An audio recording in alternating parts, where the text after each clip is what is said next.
कौन कम वक्त है जो बर्दाश्त करने के लिए पीता है, मैं तो पीता हूं कि बस सांस ले सकूं। मोहब्बत हमने माना जिंदगी बर्बाद कर देती है, ये क्या कम है मर जाने पे दुनिया याद करती है। मेरा दिल भी आपका कोई हिंदुस्तान नहीं जिस पर आप हुकूमत करें। अगर आप सिनेमा के शौकीन हैं तो फिर आपको ये बताने की जरूरत नहीं कि ये अमर हो चुके डायलॉग्स किस फिल्म के हैं और इसे किसने बोला है। जब भी ये फिल्मी डायलॉग्स हमारे कानों में पड़ती हैं तो सीधा हमें 50 और 60 के दशक के सैर पर ले जाती हैं और एक ही चेहरा हमारे आंखों के सामने उभरता है। वो चेहरा है बॉलीवुड के ट्रेजेडी किंग दिलीप कुमार साहब का। ऐसे न जाने कितने फिल्मों के डायलॉग्स हैं जिसे दिलीप साहब ने अमर कर दिया है। दिलीप कुमार की जुबान से निकले डायलॉग्स और उनकी अदाकारी मानो फिल्मों में जान फूंक देती थी। उनके एक एक डायलॉग्स पर सिनेमा हॉल तालियों से गूंज उठता था। सिल्वर स्क्रीन पर दिलीप साहब की जब भी एंट्री होती थी तो दर्शकों की सांसें थम सी जाती थी। दिलीप साहब को जादूगर कहा जाता था और वे अभिनय नहीं मानो पर्दे पर जादूगरी किया करते थे।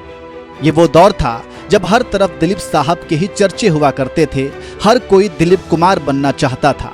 मानो कोई सुबह उठता, खुद को आईने में देखता, बालों को संवारता और फिर खुद से पूछता, मैं दिलीप कुमार बन सकता हूं क्या।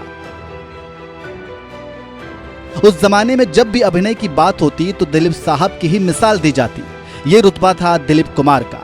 लेकिन ये जानकर आपको हैरानी होगी कि अभिनय की दुनिया में जिस दिलीप कुमार की मिसालें दी जाती थीं, जिस दिलीप कुमार ने अपने किरदार और फिल्मी अंदाज की बदौलत हिंदुस्तानियों के दिलों पर राज किया, वास्तव में फिल्मों में काम करने में उनकी कोई दिलचस्पी नहीं थी और ना ही उन्होंने कभी ये सोचा था कि वे यूसुफ सरवर खान से एक दिन दिलीप कुमार बन जाएंगे।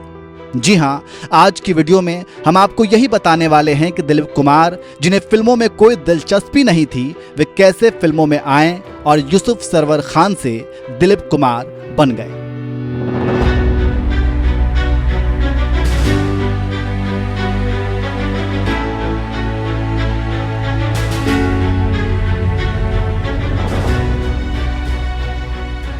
दिलीप कुमार, जिनका वास्तविक नाम यूसुफ सरवर खान था, इनके पिता मोहम्मद सरवर खान मुंबई में फलों के बड़े कारोबारी थे।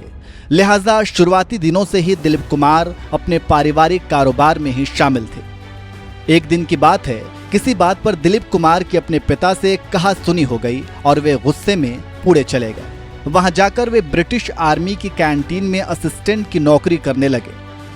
उन्होंने वहां सैंडविच काउंटर खोला था जो अंग्रेजों के बीच काफी लोकप्रिय था, लेकिन उनका कैंटीन ज्यादा दिनों तक नहीं चल सका। दरअसल हुआ ये कि कैंटीन में एक दिन एक आयोजन में भारत की आजादी की लड़ाई का समर्थन करने के चलते दिलीप कुमार को गिरफ्तार कर लिया गया और इस तरह से कैंटीन का काम बंद हो गया। इसके बाद वे मुंबई वापस लौट आए और अपने पिता के साथ हाथ बटाने लगे। किस्मत बड़ी कुत्ती चीज है, कभी भी पलट सकती है। शाहरुख खान का यह डायलॉग आपको याद होगा। ऐसा ही उस जमाने में दिलीप कुमार के साथ हुआ। दिलीप कुमार उन दिनों अपने कारोबार को आगे बढ़ा रहे थे। इसी सिलसिले में उन्हें ब्रिटिश आर्मी कैंट में लकड़ी से बनी कॉट सप्लाई का काम पाने के लिए एक दिन दादर जाना था। वे चर्च गेट रेलवे स्टेशन पर ट्रेन का इंतजार कर रहे थे। तभी उन्हें उनकी पहचान वाले डॉक्टर मसानी उन्हें स्टेशन पर अचानक मिल गए। डॉक्टर साहब बॉम्बे टॉकीज की मालकिन देविका रानी से मिलने जा रहे थे। बॉम्बे टॉकीज उस दौर का सबसे कामयाब फिल्म प्रोडक्शन था। डॉक्टर साहब ने दिलीप कुमार से कहा, तुम भी साथ चलो, क्या पता तुम्हें वहां कोई काम मिल जाए। पहले तो दिलीप साहब ने मना कर दिया, लेकिन मूवी स्टूडियो देखने की चाहत ने उन्हें मन ही मन मना लिया और वे तैयार भी हो गए। उन्हें क्या मालूम था कि उनकी किस्मत के सितारे यहां से बदलने वाले हैं।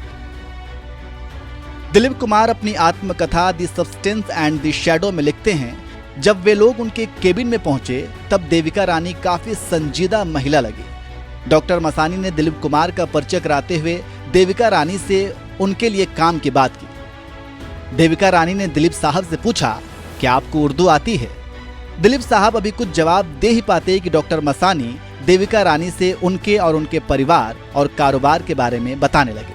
फिर देविका जी ने पूछा, क्या तुम एक्टर बनोगे?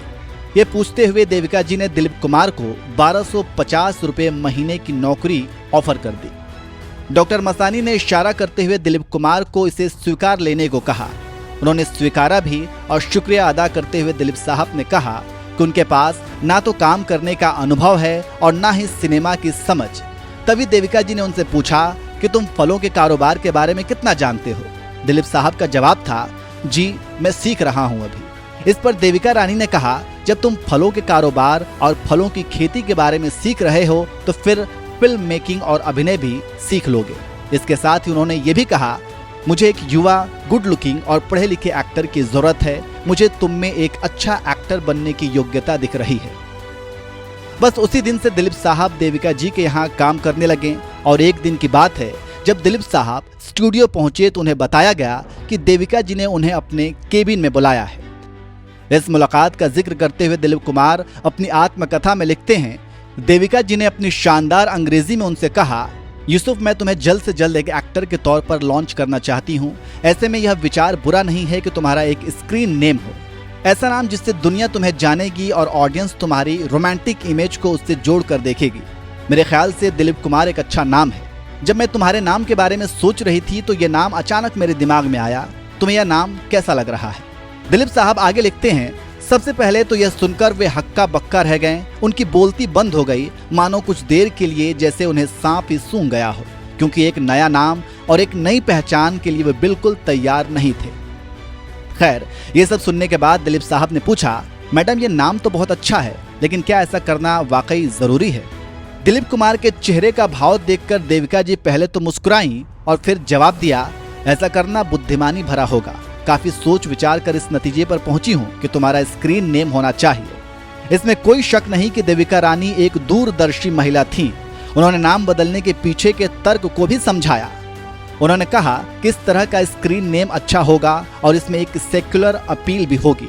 हालांकि ये आज़ादी से पहले का वो दौर था जब उस वक्त हिंदू और मुस्लिम को लेकर समाज में बहुत कटुता की स्थिति नहीं थी, लेकिन कुछ ही सालों बाद देश का बंटवारा हो गया और सांप्रदायिकता की आग में बहुतों ने अपनी जिंदगी को झोंक दिया। हालांकि दिलीप कुमार ऐसे पहले अभिनेता नहीं थे जिनका स्क्रीन नेम रखा गया। इनसे पहले ही देविका जी 1936 में फिल्म अछूत कन्या में कुमुदलाल गांगुली को अशोक कुमार के तौर पर स्थापित कर चुकी थी और 1943 में अशोक कुमार की फिल्म किस्मत सुपरहिट हुई थी, जिसके बाद अशोक कुमार रातों रात सुपरस्टार बन गए थे। यही वे अभिनेता थे जो भारतीय सिनेमा में पहले कुमार बने थे। खैर, देविका जी ने नाम बदलने के पीछे जो तर्क दिया था उस पर दिलीप साहब सहमत तो हो गए थे, लेकिन उन्होंने देविका जी से थोड़ा सोचने का समय मांगा। देविका जी ने भी कहा, ठीक है विचार कर लो, लेकिन जल्दी बताना। अब दिलीप साहब बड़े ही असमंजस की स्थिति में पड़ गए थे। वे स्टूडियो में काम तो कर रहे थे, लेकिन उनका दिमाग उसी दुविधा में फंसा हुआ था। ऐसे में शशिधर मुखर्जी की नजर उन पर पड़ी। वे काफी चिंतित दिखे तो उन्होंने पूछ लिया, अरे भाई किस विचार में डूबे हो? दिलीप साहब ने शशिधर मुखर्जी को केबिन की सारी बातें बताई। सब कुछ सुनने के बाद शशिधर मुखर्जी ने अपनी मुंडी हिलाई और 1 मिनट के लिए मौन होकर सोचने लगे। उसके बाद जो कुछ भी उन्होंने कहा उसका जिक्र दिलीप साहब ने अपनी आत्मकथा में कुछ इस तरह से किया है।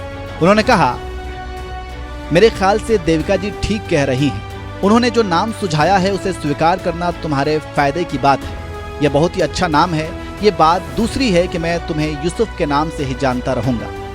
ये सलाह सुनकर यूसुफ खान ने दिलीप कुमार के स्क्रीन नेम को स्वीकार कर लिया और फिर ज्वार भाटा की शूटिंग शुरू हो गई। साल 1944 में इस फिल्म के माध्यम से भारतीय हिंदी सिनेमा के इतिहास में दिलीप कुमार के रूप में एक सुपरस्टार का जन्म हो चुका था।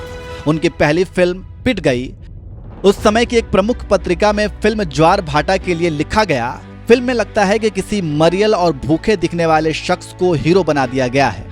हालांकि बहुत से ऐसे लोग जो फिल्म इंडस्ट्री को बहुत ही करीब से देखते और जानते थे, उन्होंने दिलीप कुमार के डायलॉग डिलीवरी और अभिनय के अंदाज को देखकर ये भांप लिया था कि ये कलाकार लंबे रेस का घोड़ा है। कुछ तो ऐसी बात है जो इस कलाकार को बाकी कलाकारों से अलग करती है।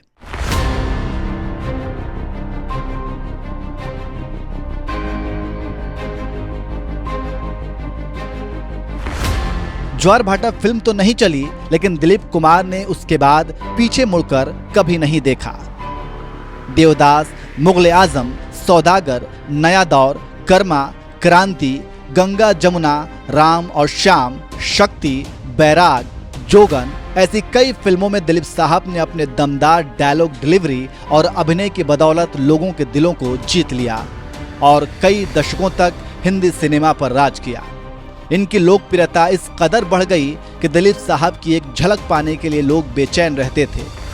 लेकिन कहते हैं ना, वक्त के साथ साथ हालात भी बदलते हैं और समय का चक्र हमेशा आगे की तरफ बढ़ता रहता है। समय के साथ साथ दिलीप साहब की सेहत ने उनका साथ देना छोड़ दिया। बढ़ती उम्र के तकाजे ने उन्हें बूढ़ा बना दिया और वे कई बीमारियों की चपेट में आ गए। दिलीप साहब अब बीमार रहने लगे। उन्होंने फिल्म अभिनेत्री शायरा बानो से शादी तो की, लेकिन उन्हें कोई औलाद नहीं हुआ। हालांकि बॉलीवुड के बादशाह शाहरुख खान दिलीप कुमार के बहुत बड़े फैन हैं और जब तक दिलीप कुमार जिंदा थे वे शाहरुख खान को अपने बेटे की तरह प्यार करते थे। इसलिए शाहरुख खान भी हमेशा उनके सेहत का ख्याल रखते थे।